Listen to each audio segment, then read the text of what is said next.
ونعوذ بالله من شرور أنفسنا ومن سيئات أعمالنا من يهده الله فلا مضل له ومن يضلله فلا هادي له ونشهد أن لا إله إلا الله وحده لا شريك له ونشهد أن سيدنا ومولانا محمدا عبده ورسوله وصلى الله على خير خلقه محمد وعلى آله وأصحابه وسلم أما بعد فقد قال الله عز وجل قال الله تبارك وتعالى في القرآن المجيد والفرقان الحميد أعوذ بالله من الشيطان الرجيم بسم الله الرحمن الرحيم يا أيها الناس اتقوا ربكم الذي خلقكم من نفس واحدة وخلق منها زوجها وبث منهما رجالا كثيرا ونساء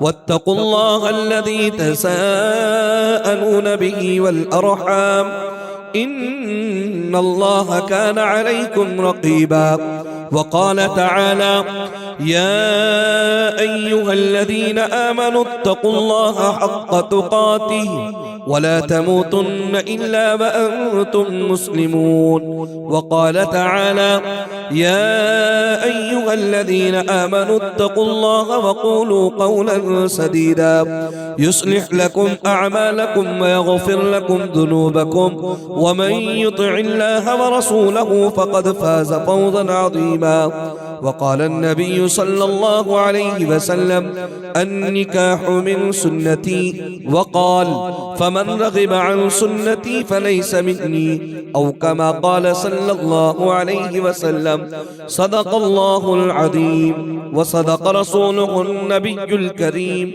ونحن على ذلك من الشاهدين والشاكرين والحمد لله رب العالمين. محمد پرویز ابن فیاض صاحب جو ہے دھنپورہ ضلع ہریدوار، مسمات عائشہ بنت محمد شمساد صاحب باڈھلی گوجر رڑکی ضلع ہریدوار، بھائی عثمان صاحب کی وکالت اور بھائی صدام حسین صاحب، بھائی ارباز صاحب، ان دونوں کی گواہی مجمع عام کے سامنے بالعوض مہر 15,000 روپے 3.5 تولے چاندی سکہ رائج الوقت زوجہ بنا کر آپ کے نکاح میں دی جا رہی ہے. آپ نے اس کو قبول کیا؟ مائک میں کیا ہے جی میں نے قبول کیا. مائک میں بول رہا ہوگا، مائک چلا دو یہ والا، زور سے کہیں. جی قبول کیا. ماشاءاللہ بارک اللہ. عبدالصمد ابن شاہندر جو ہے یہ کھرنجا قطب پور، مسمات اقرا پروین بنت ارشاد صاحب مرحوم، بھائی محمد مرتضی صاحب کی وکالت، بھائی محمد ناصر صاحب، بھائی محمد اصغر صاحب، ان دونوں کی گواہی مجمع عام کے سامنے بالعوض مہر 15,000 روپے یا 3.5 تولے چاندی سکہ رائج الوقت زوجہ بنا کر آپ کے نکاح میں دی جا رہی ہے. آپ نے اس کو قبول کیا؟ جی قبول کیا. بارک اللہ.